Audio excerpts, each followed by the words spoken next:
Hey folks, Copper Thumb here. In today's tutorial, we're going to make this incredible dice tray to wow your friends and family on your next game night. It looks beautiful and it introduces a new concept, which is push fitting two individually modeled parts together. So without further ado, let's dive right in.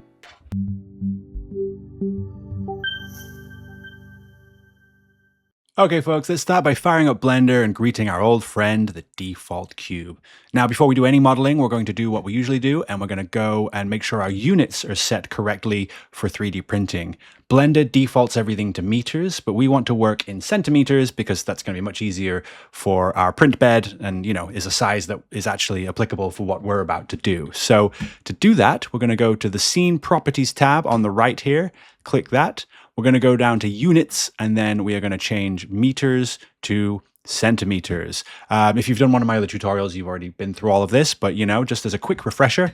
And then you can also go to File, Defaults, Save Startup File, and now this will save everything as is right now, so you don't have to do that every time should you want to have that automatically set. Once that's done, and as normal, we're going to click on our default cube, we're going to hit X, and we are going to delete it so we have a fresh scene with no model currently. All right, we are going to start by adding the walls of our dice tray, and that's going to be that wonderful hexagonal shape that we have with the 6 sides. Now, to create that, the easiest thing to do is to hit Shift-A to bring up our menu here, our add menu, and we can add a mesh, and we're going to add a cylinder. The reason being is a cylinder will be our quickest and easiest way to get down to a hexagonal shape. As you can see on this cylinder, it defaults with many sides. I think it's 32. But if you look down at this little menu here, which pops up when you add a new mesh, this allows us to alter that mesh before we set it in our scene. So right now you can see it has 32 vertices, which means it has 32 points running around the top and the bottom. Now, if we simply change that to 6, click off here, you'll see that it creates our hexagonal shape there. Wonderful.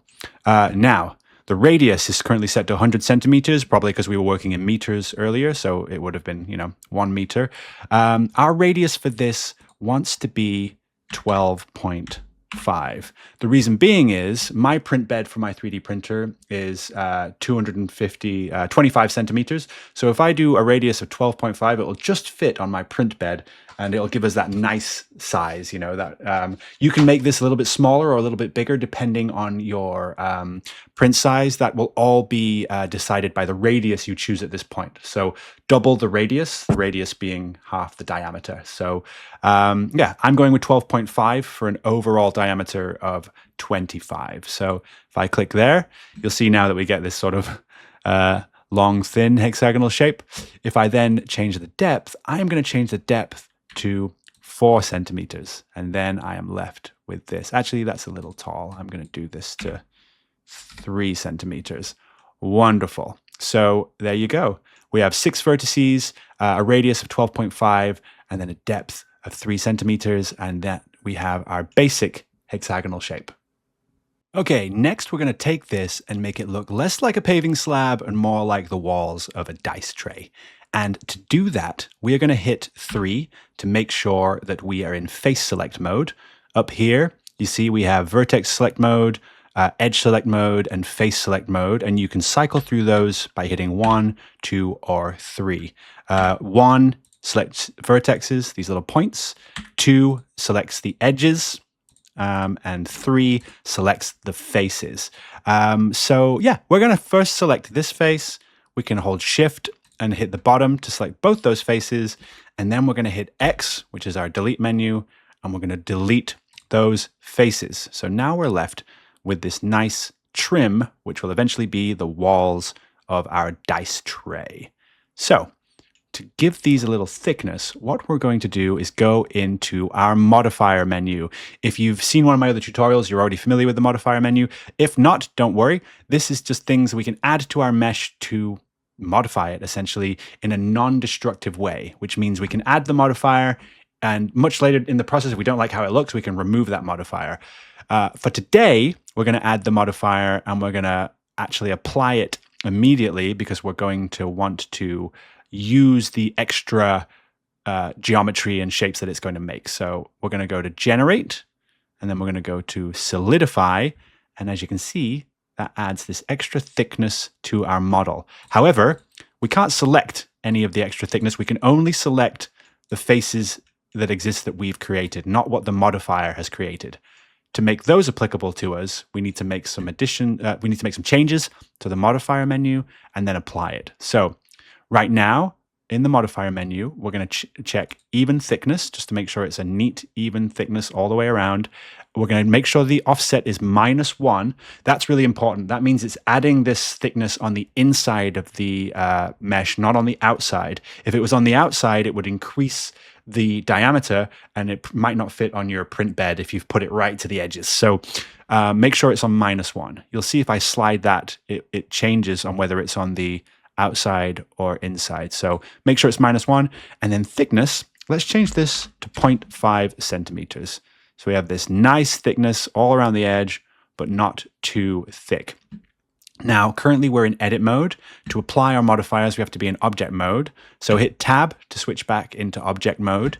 And then this little chevron in the Solidify panel in the modifiers menu, hit that and then hit apply. Now, when we go back to edit mode, you'll see that we have all of these faces that we can select. It's added that extra geometry for us. And by using the Solidify modifier, rather than hand modeling it, we now have this great uniform shape, which is perfect. It's exactly what we're looking for. And now we have our walls. Okay, now we need to think about the bottom part of this tray and how that is going to push fit together into this model. Now, what we can do is we can create a little groove running all the way along the bottom of this tray for the base to push fit tightly into, which would be great. So let's do that now. And we can do that by adding a couple of loop cuts. A loop cut will add a line through our faces in different places just by averaging out sort of the middle points of those faces. So if you hit Control R, you'll see here that this little yellow line appears. And this is where the loop cut will travel through, adding in extra geometry. So what we want to do here is add it right in the middle here. So click once, and then it allows you to decide where you want to put it within those faces. And we're going to put it right towards the bottom, like just around here. Doesn't have to be exact at this point, and I'll show you. It doesn't, and I'll show you why later. But just click to release, and that's going to add in a cut there. Now let's repeat that again. Control, make sure it's highlighted here. Click once, and then pull it right down to the bottom. And this is going to be the thickness of our bottom tray also. So let's say I'm going to say about there. That looks great for me. If you ever want to be more precise, you can go up to the menu here, the Mesh Edit menu, and go down to Edge Length, and you can see exactly what those lengths are. So if I click that tiny one in the middle, our base is 0.23 centimeters, which is great. You know, about 1/4 centimeter thick for the base of our tray is perfect. Now that we have that, if we zoom in a little bit, hit 3 to make sure that we're in face select mode, and we hit Alt, hold Alt, and click either side of that geometry, it is going to follow the path all the way around and select all those faces at once. If you click off, you can do the same thing by holding Shift and then going around, hold Shift, and click and grab all these faces like that. Or if you hit Alt, it will follow the path depending on either side of the line that you click. So for example, if I click here, it's going to run all the way around the model, the loop right around the model there. But if I click either side of that line, it'll grab that, which is exactly what we're looking for. Now we're going to use another modifier we've used before to create the lip. So I'm just scrolling on the mouse wheel to zoom in a little bit there. And we're going to hit E to extrude. We're going to hit S to scale. And then we're going to hit Shift Z to make sure it doesn't scale on the Z axis, which is the up axis. It is scaling on the X and Y. So, you know. And then we're going to move our mouse wheel and you'll see that it zooms in and out. We're just going to move it in just a tiny bit here. So like maybe like 0.1, let's see, 0.16 or 0.15 would be great. And that has created a little lip at the bottom there. And this is what our base will sit into. Fantastic. There we go.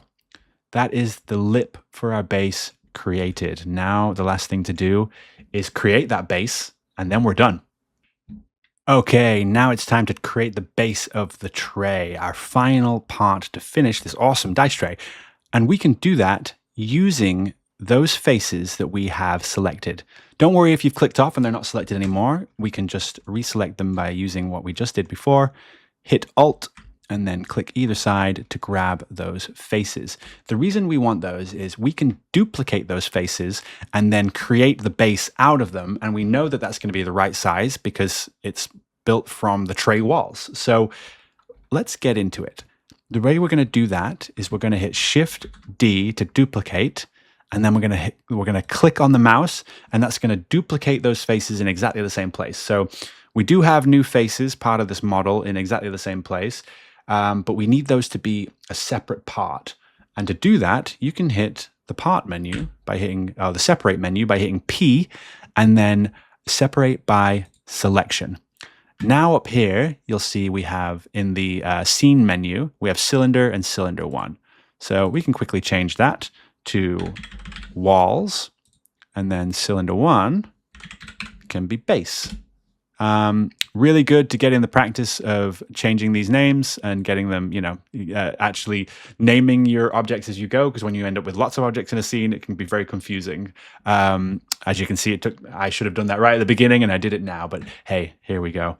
So now if you go into object mode and click off, you'll see that we can select this lip here and hit Shift to go into edit mode. Now it's a little bit fussy because it's kind of lost in the walls here. What we can do here is we can hit the / key, and that will isolate the model that we have selected that we're working on in this sort of local view mode, which allows us to just work with this model. Now, if we go to go into line select mode and then hold Alt and click the top line, it is going to select all of the lines across our base.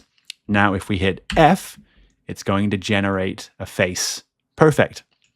Let's do that again on the bottom. Hit F, and there you'll see we now have this face. So if you hit the / key again, and we bring up the other menu, you can see that we have our dice tray pretty much good to go. Now, there are a few tweaks we need to make for this to actually print correctly, because if we tried to do this right now, the base would not fit within the tray walls, and that is because of tolerances. So we're going to just tweak a few things on this model to make sure that it prints perfectly, and then we're good to go. Your dice tray will be complete. So let's look at that real quick now. Okay, folks, if you're with me so far, well done. You have made this amazing dice tray, and all we have to do now is set it up so it will print correctly. If you are still with me, I just want to say thank you for being here. If you would consider subscribing and liking, I'm going to be doing more tutorials every week, and I just really appreciate you watching these videos and being here with me, and I really look forward to seeing what you all create after this. So yeah, thank you so much. Okay, so setting this up for 3D printing. Right now, we have our walls, which are good to go. They're good to print. They're perfect. But the base, to get the base to print where it's actually going to fit in the tray, we need to reduce the size slightly. That is because right now it is the exact diameter as that inside lip. So if we try to print this, it's not going to fit. It's going to be a little bit too wide. Also, with 3D printers, all 3D printers are a little bit different. When we print it, it's not going to be exactly the same size as what we're modeling because of the tolerances. Sometimes it's going to be a little bit wider. I mean, most times it's going to be a little bit wider just because of the way the filament works. You know, it's coming out, it's going to print it just a little bit wider. And this varies from printer to printer. So part of the process of 3D printing is working out what those tolerances are. Now, for my printer, I'm going to reduce this model size down, the tray size down by 0.5%, just bringing it in ever so slightly. So right now it's at 100% size. I am going to reduce it to 99.5% of its original size. And we can do that by, if I hit Z here to get this over this top view, I can see here that you can see this is where the lip is sitting currently. And with that selected, if I hit S to scale and I hit 0.995 and then hit enter, you'll see here it is now scaled to 0.995%, which is 99.5% of its original scale, because its original scale is 1. Everything's set scale is 1. So that's it. It's just going to bring that in slightly, so I know when I print this, it's actually going to slot in. It makes room for those tolerances of my 3D printers. I use Bamboo Lab printers, by the way. So I know that this is going to fit perfectly. I've also already printed this and trialed this, so I know that that fits.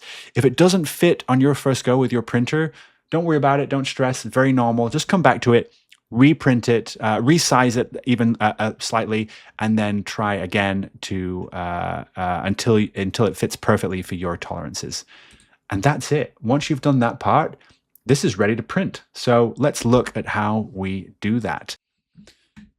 Okay, the very last part, exporting for 3D printing. What we're going to do first is select just the walls. We want to make sure that that is selected in object mode.